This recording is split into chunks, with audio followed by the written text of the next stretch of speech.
اعوذ باللہ من الشیطان الرجیم بسم اللہ الرحمن الرحیم وبہ نستعین۔ قرآن اور راہ سعادت کے عنوان سے سلسلہ گفتگو جاری ہے۔ آج جس عنوان کو بیان کرنا ہے وہ ہے توبہ۔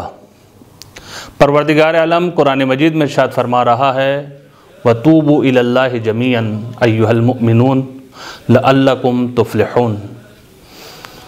اللہ کی بارگاہ میں تم تمام لوگ توبہ کرو اے مومنین، شاید تم کو پروردگار عالم کامیابی اور کامرانی کی طرف لے کر چلا جائے، شاید تم لوگ فلاح پا جاؤ، کامیاب ہو جاؤ۔ کیونکہ ماہ مبارک رمضان آہستہ آہستہ اپنے اختتام پر ہے اور آخری عشرہ چل رہا ہے، اور جو رات آنے والی ہے وہ شب قدر کی اہم رات ہے۔ ماہ مبارک کے راتوں میں سے اہم ایک رات شب قدر ہے۔ یقیناً آپ لوگ آج کا دن گزار کر رات میں پروردگار عالم کی بارگاہ میں عبادت کریں گے، تو بہترین عبادات جو انسان انجام دے گا اس میں سے ایک یہ ہے کہ توبہ و استغفار، جس طریقے سے اعمال میں بھی ہے کہ انسان توبہ کرے، 70 دفعہ جو ہے استغفر اللہ ربی و اتوب الیہ یا استغفر اللہ و اتوب الیہ کہے۔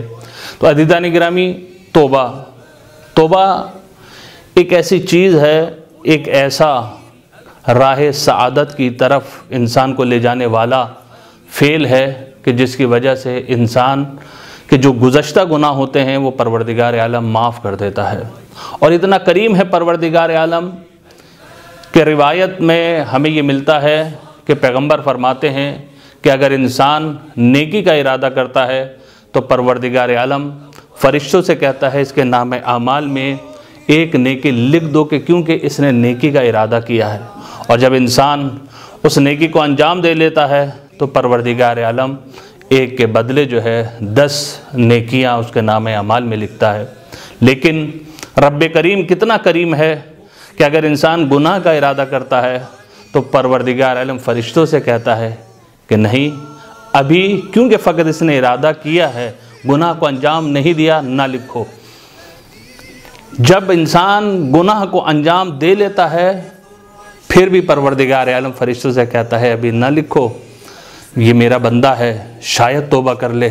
7 گھنٹے تک انسان کو جب وہ مہلت دی جاتی ہے، اور انسان ان 7 گھنٹوں میں اگر توبہ کر لے تو یقیناً پروردگار عالم اس کی توبہ کو اپنی بارگاہ میں قبول کرتا ہے۔ اسی لیے روایت میں ملتا ہے التائب من الذنب کمن لا ذنب لہ، کہ گناہوں سے توبہ کرنے والا ایسا ہے جیسا کہ اس نے گناہ ہی نہیں کیا۔ خدا سے دعا کرتے ہیں خصوصاً ماہ مبارک رمضان میں اور شب قدر میں ہمیں توبہ کی توفیق عطا فرما۔ والسلام علیکم ورحمۃ اللہ۔